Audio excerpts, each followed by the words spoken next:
all here? All right.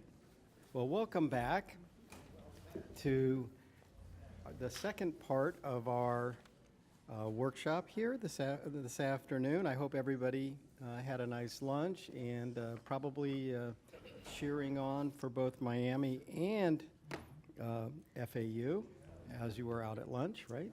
Right. Absolutely. All right.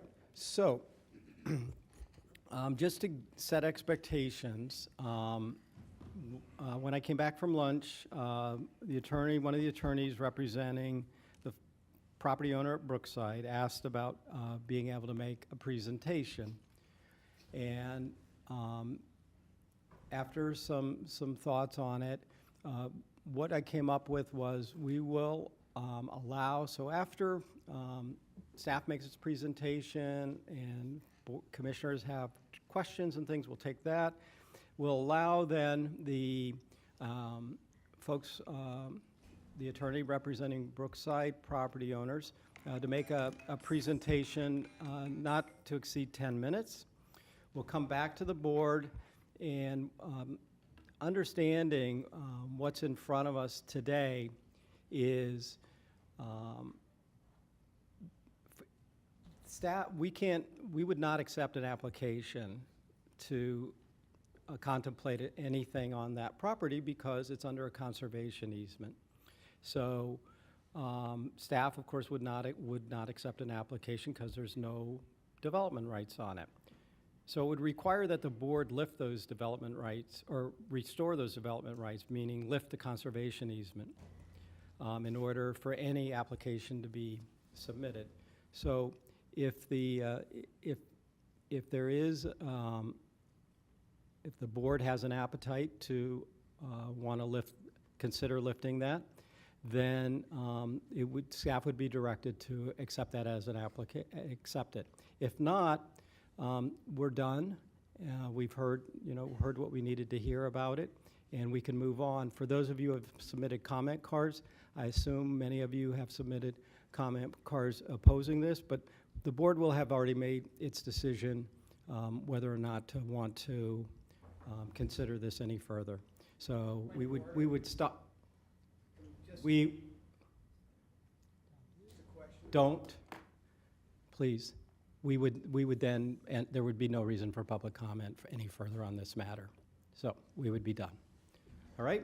Otherwise, if there is an appetite, then we'll be happy to hear what folks have to say. All right? So that's where we're at. Fair enough? Okay. All right.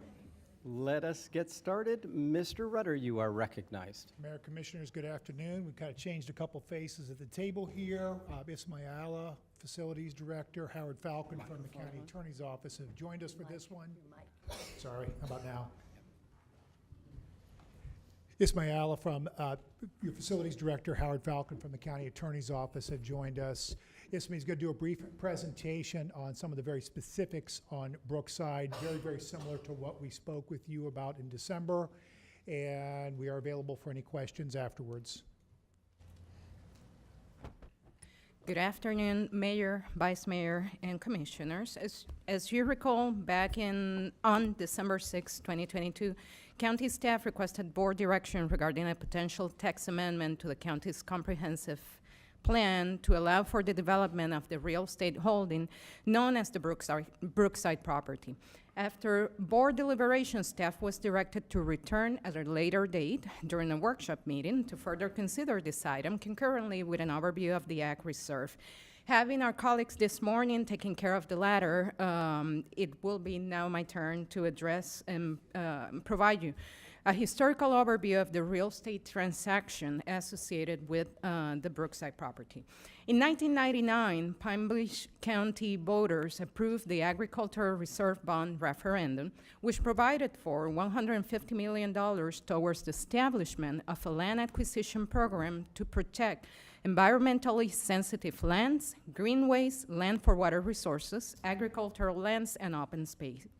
In May 2003, the board approved the acquisition through the Conservation Fund from Brookside Tree Farm Limited Partnership of approximately 78 acres under the Ag Reserve Land Acquisition Program at a cost of $5,163,432.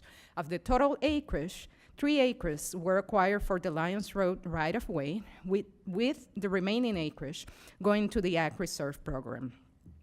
At the time of acquisition, the property was being used as an in-ground nursery, and it was county staff intent to continue to list it for nursery operations. However, as the Ag Reserve Bond Program progressed, a decision was made against leasing the property. The reasons supporting said decision were financial in nature. Let's review.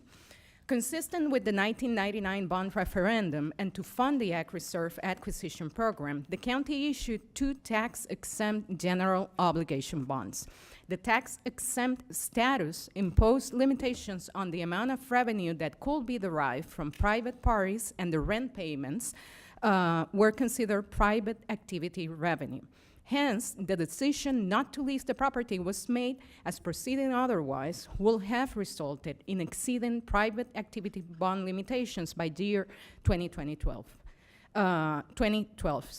Later on, staff identified that refunding the bonds with taxable bonds, that is, bonds not subject to private activity revenue limitations, was a feasible alternative, and proceeded to draft a strategy towards implementation of a refunding plan. After several iterations, which included the participation of quite a few stakeholders, including the County Land Acquisition Selection Committee, Bond Council, and others, a refunding plan was agreed to by all parties involved. The same entail entering into agreements that will cause the county to receive more revenue than allowed under the private activity revenue limitations, after which the county will then have 90 days to issue taxable refunding bonds. In May 2006, county staff presented to the board several agenda items, all of which needed to be approved concurrently in order for the refunding program to be successfully implemented. One of said items was an agreement to sell the 75-acre Brookside property. As per statutory requirement, the agreement to sell the Brookside property resulted from a competitive process. The property was advertised for purchase twice. A first request for proposals was issued in November 2005 to sell the property to a qualified buyer for nursery or row crop production, and received only one proposal for about $1 million, which was deemed insufficient to accomplish the bond referendum program. A second RFP was issued in April 2006, which incorporated into its scoring framework the following 3 preferential uses as recommended by the County Land Acquisition Selection Committee. First, nursery; second, row crops; and third, equestrian. In order to generate interest in the property and receive proposals at prices which will exceed the revenue limitations, the second RFP also established a minimum bid at the appraised value of $3 million and allowed any permitted use in the AGR zoning district, with the previously detailed preferences taken into consideration. 3 proposals were received, and on May 16, 2006, county staff requested board direction and the selection of the most responsive one. The board selected the proposal submitted by Richard Bowman, Stephen Wolf, Jeff Snow, and Scott Neville, collectively known as the Bowman Group. Approval of the agreement to sell was based on 2 considerations. First, that all development rights were to be removed, and second, that the property will be subject to a conservation easement limiting its use to agricultural uses.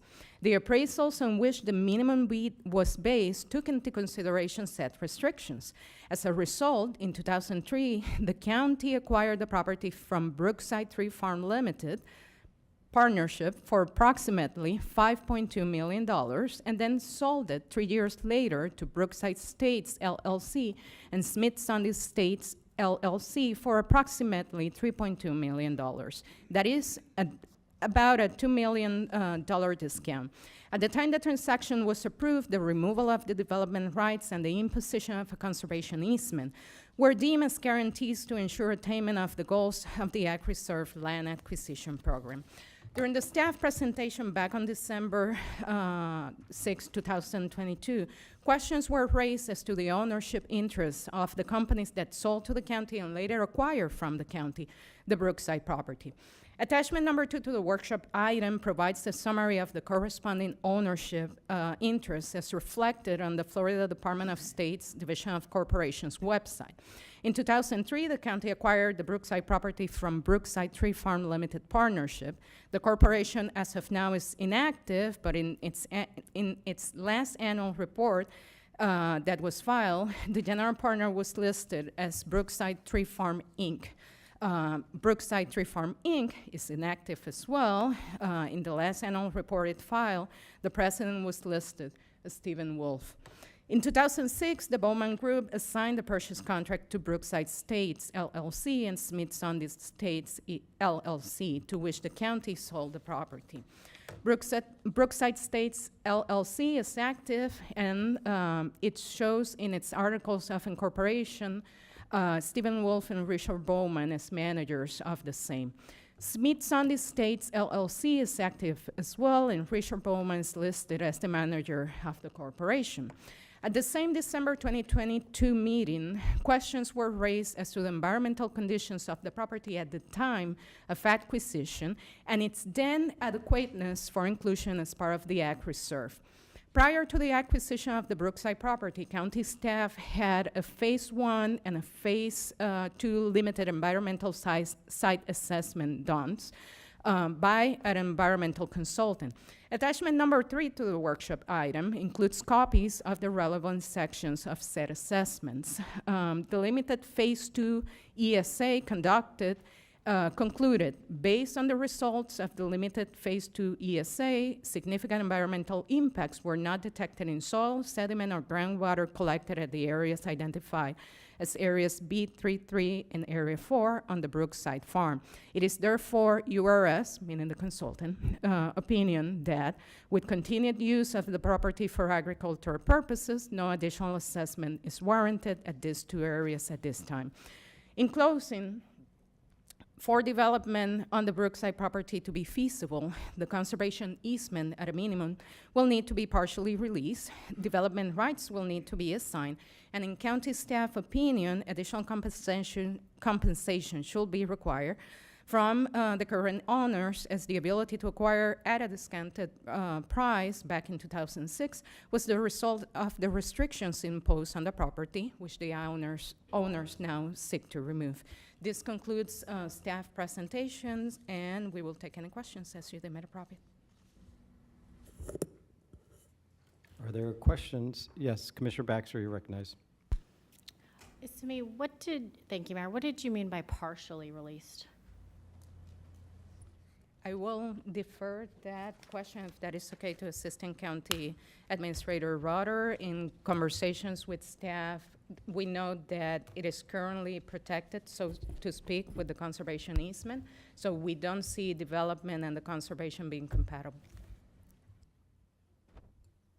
And I think the term partial release, should the applicant be provided the opportunity to apply for the essential housing and receive it, they would be required to have conservation, the 60% of the 60/40 on site. So that portion would still remain.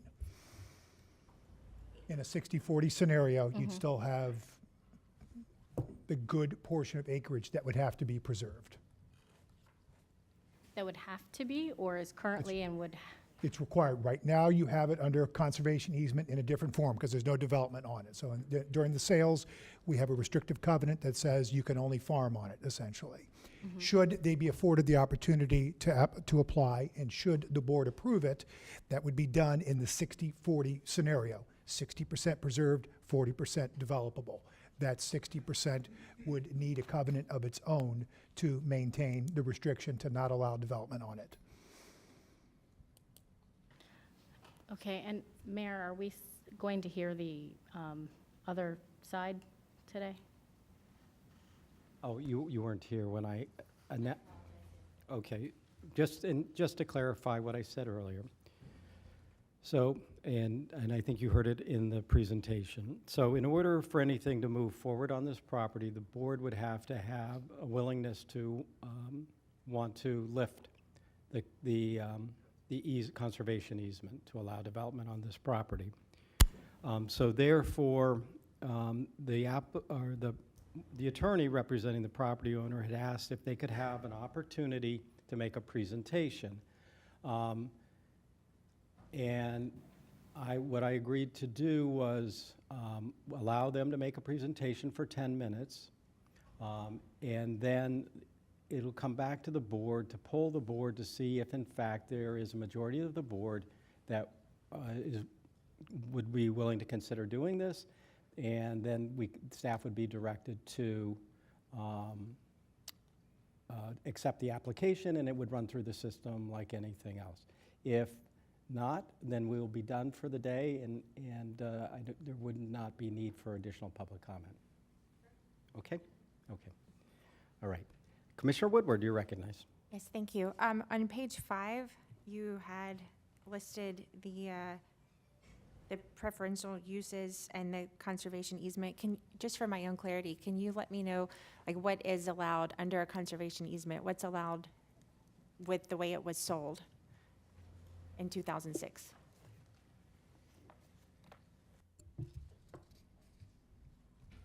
So reading, it's actually pretty succinct. Permitted uses for the property, and I'm reading directly from it. We stripped the development right ability. So it previously was allowed 1 unit for every 5 acres, had it attached to another residential PUD that would have yielded 1 unit per acre.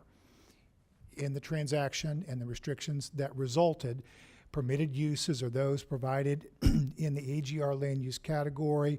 All development rights are removed. Property subject to a conservation easement limiting the use of the property to the agricultural use proposed by the respondent. So it's row crops, and don't know if there was greater specificity beyond that. Thank you, Howard. Give us 1 second. Won't read every single one, but we have, crop production, wholesale, retail, nursery, green market, stables, construction and maintenance of structures essential to those uses, construction, maintenance, occupation of grooms' quarters, and that generally covers it. Grooms' quarters, farming, and support activities of those. Sorry. And that's what's allowed on it now? Correct. Okay. Right. So just to clarify, so this property was sold, and it was, first we bought it, and then we put it out, we put an RFP out to sell it. The first time, you did not get, you didn't get enough response. You got Only one, and you didn't, was not considered responsive based on the the valuation of the property. So at the time the first RFP was put on the table, it was done with the intention of implementing the refunding plan. Okay, so the first proposal that was received under the only proposal that was received under the first RFP was for about $1 million, which will have not been enough to trigger the refunding plan, which is what staff and the board had directed to pursue at the time. And was there just a consideration of just taking reserve money or something and just refunding the bond? And Not that I can see from the documents. I don't mean, know I'm sure from my there's probably colleagues not a lot that of were people here back around. then. But it was, based on everything that is documented, it was a consideration as to what will happen when we, as a county, exceed the private activity revenue, right? And the refunding plan was crafted by bond counsel, by the committee, staff, and with approval by the board to intentionally trigger those limitations, and then within a 90-day window, refund the bonds, okay? So the sale of the Brookside property was one of the 4 or 5 components within that plan that needed to occur concurrently for it to be effective. okay, and then it goes back out to RFP because it's not deemed to be able to move forward. And then you received 3 proposals at that point?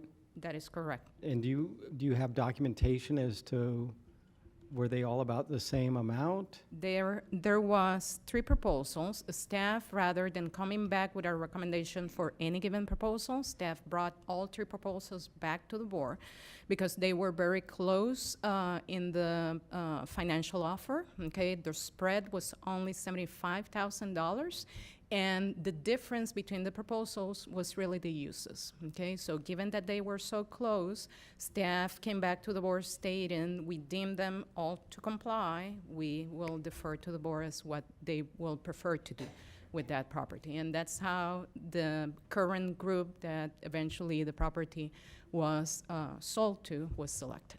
So the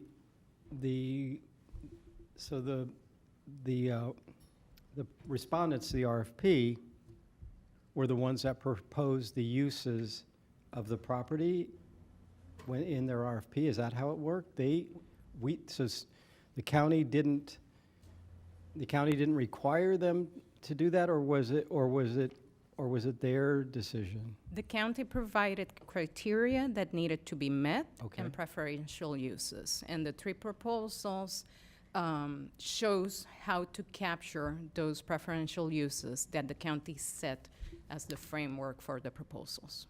Okay. All right. All right, very good. I don't see any other lights lit. I guess we can move on to another presentation. Are you gonna, you want to talk about some other things that are also, well, why don't we let him do it and then you can talk about what else is going on. Understand.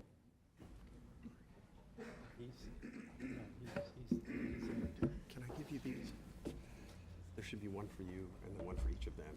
I have another one if you wanted to, but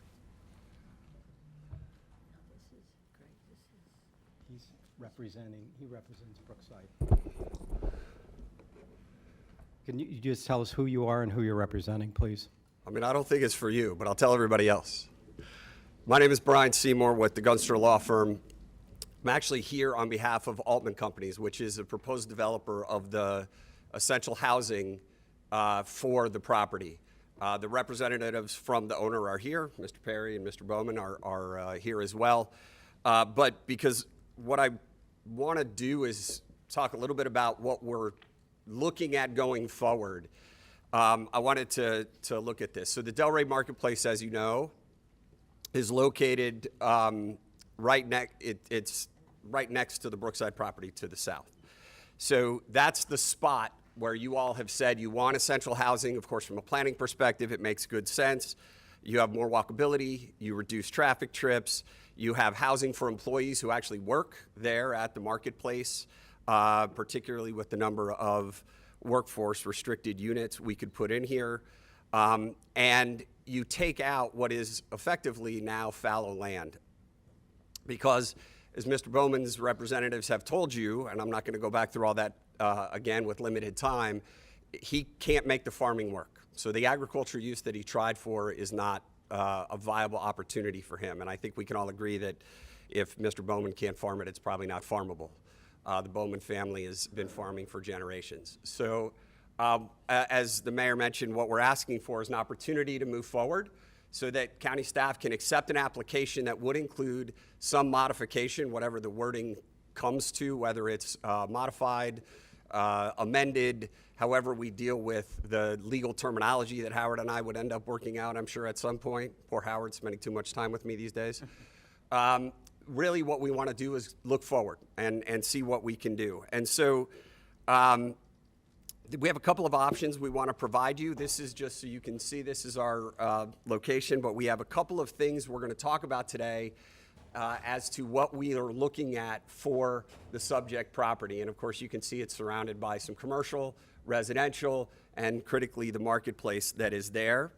One of the questions that had just come up was relative to the preserve. This is going to, in any configuration, allow for a 60-40. So you will have the 60% of the property remain in a preserve, although we're talking about options that we can do to actually make it a much more viable preserve than a fallow conservation land.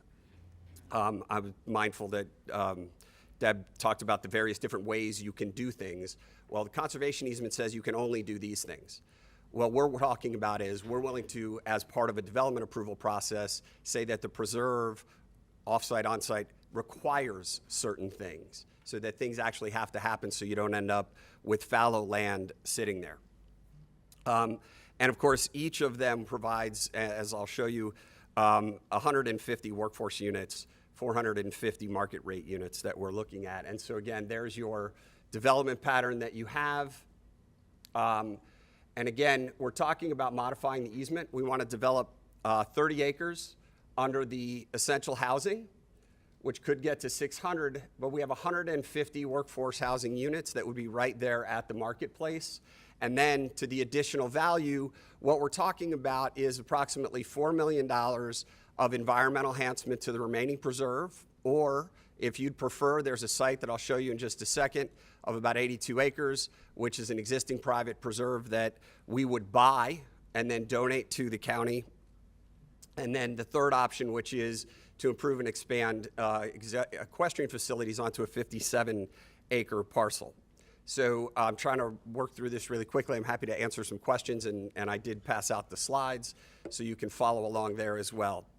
So the first option is taking that 45 acres that would remain into a preserve, into an AGR PUD preserve, and actually creating, as a requirement of the development, some environmental enhancement to the property. And I don't know what that is. We're conceptual here. But it would actually be not just fallow land, but if there are wetlands that be created or upland preserves that could be created, there's opportunities potentially to put walking paths through for the public, and all of this could be, if you wanted it, we'd be willing to donate it so you control it. But that could mean any number of things, so you actually have real environmental value to the land. Again, it's not going to be farmed for row crops. It's not farmed for, you know, the things that were put into the RFP and then the response and then the easement itself, but we can provide an environmental value to the area. Another option is that the Bowman family has found another parcel of land. It's 82 acres right adjacent to the Arthur R. Marshall Loxahatchee Wildlife Refuge, which I will just try to call the Loxahatchee Refuge. So this is a parcel that's it is a preserved parcel of a PUD that's in private ownership. But because it's directly adjacent, it had some additional environmental value. I understand that at one point when Mr. Waleski was the director, he had put a list together of lands that were targeted for environmental acquisition, and this was one of them.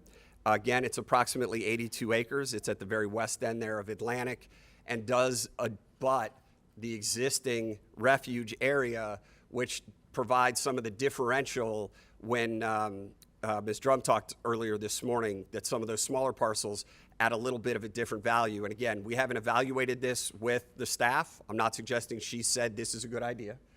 But I happened to hear that, and it occurred to me that here we are with one of those parcels, and it is directly adjacent to a significant preserve area. And again, by buying this and donating it to you, you guarantee that it will in fact be an environmental preserve. It's not going to go fallow. It's not going to get overrun.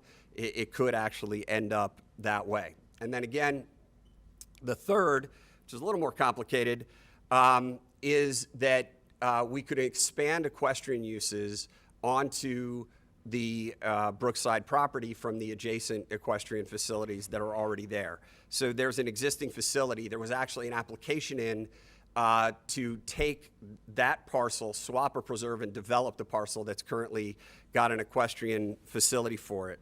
I believe that's been withdrawn or at least held pending the determination of what you'd want to do today, because we're able to combine these two into one potential project that does a number of things, including adding more units, more workforce units to the area. Again, this is where we want to put that density. It's where the comprehensive plan identifies where the density would go.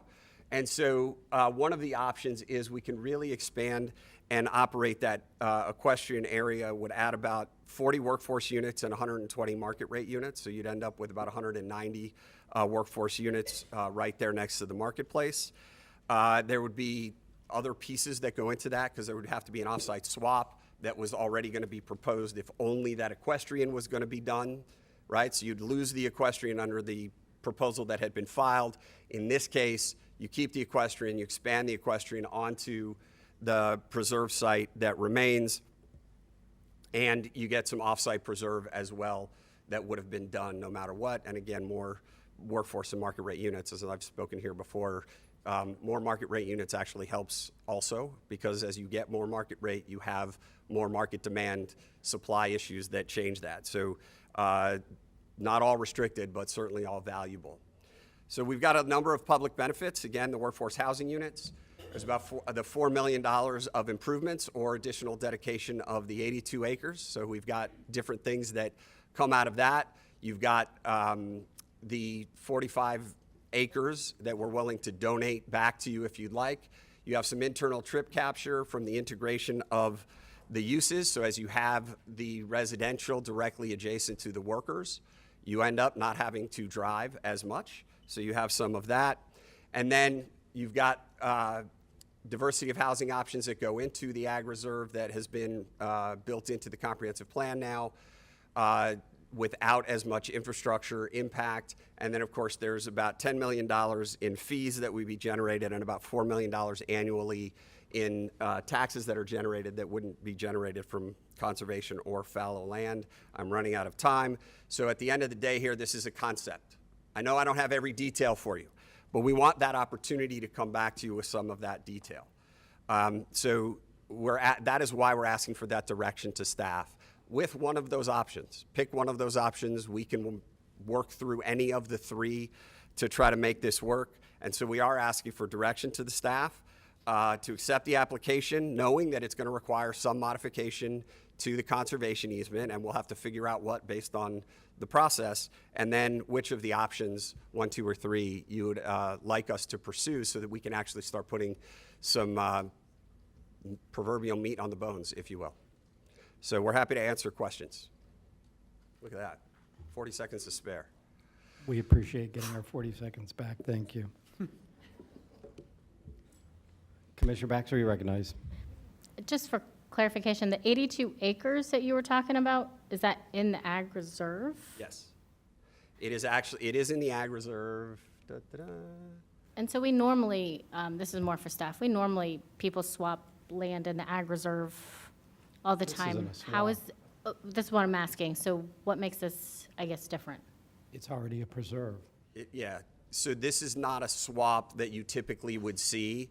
So if, the swap you would typically see if someone wanted to utilize that parcel for development would be that they'd go buy 82 acres somewhere else, move the preserve off of that 82 acres, and then develop the 82. What we're saying is that in addition to the 60/40 that we'd buy that preserve and give it to you so that you then control it.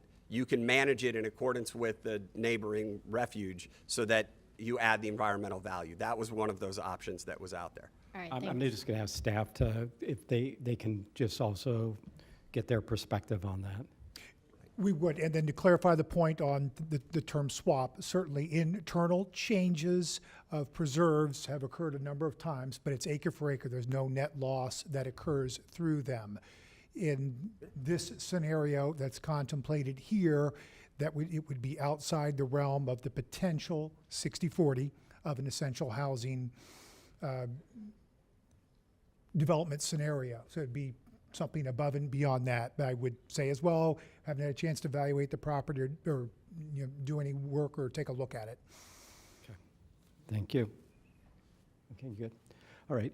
One of the things I'd asked staff to also look at, there's some things that are pending in the legislature, and I think it's important that we all understand what the implications or the potential implications are of what's pending ahead of us. And Wanna Mary, please give us an update on that. certainly, Mayor, thank you. This really follows up on a lot of this morning's discussion and has a relevancy potentially this afternoon. So we talked a couple months ago about the pending bill at the time related to affordable housing, a very large bill, and it has passed the Senate and the House and in waiting signature to become law. It is generally what we broadly described to you a couple months ago, and I'm just going to touch on a couple points because there was one significant change which becomes relevant to, again, a lot of this morning's discussion. And I'm going to not read the whole portion, but a county must authorize multifamily and mixed-use residential as allowable uses in any area zoned for commercial, industrial, or mixed use if at least 40% of the residential units are affordable per the state's terms. To be clear, the industrial was an addition from the original bill that was filed. To further, explain this increase in densities that would be allowed are very clearly stated here to be done administratively. They would not be conducted through a public hearing process.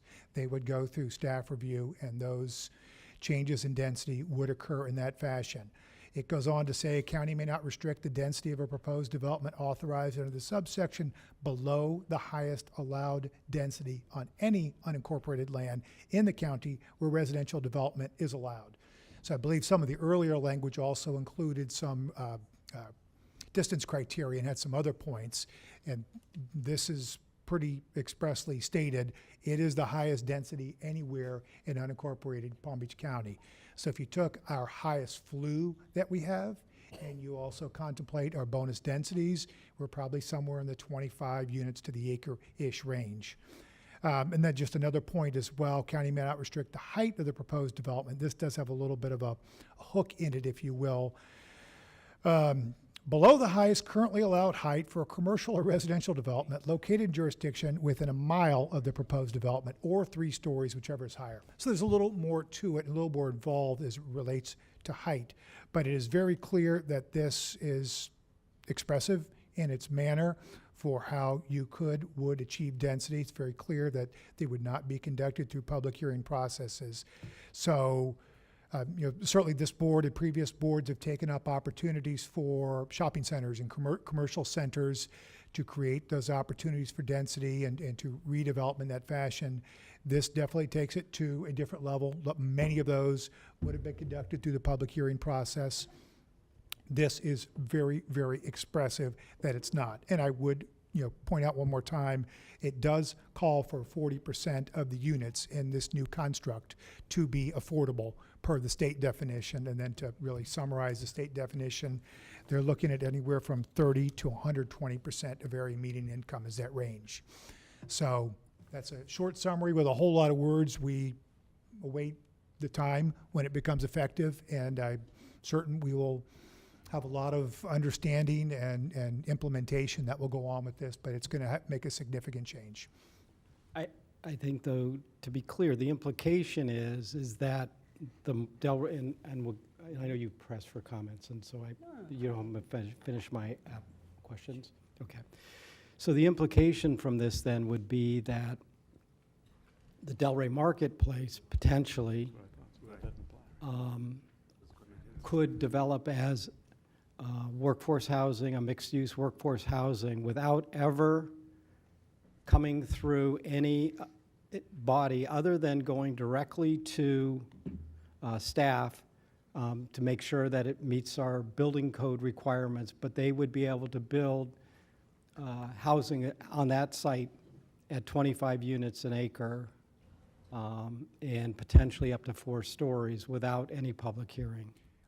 So notwithstanding the fundamental question that we have before us on the restrictive covenant, the property still is ag. So there would be a first step that the board would take up to approve it as a mixed-use project. They would then be eligible to seek those additional numbers. That's if it came through as mixed use. The statute doesn't address it specifically under residential, but our understanding is that the project would seek to attach to the Delray Marketplace TMD, which would make it mixed use.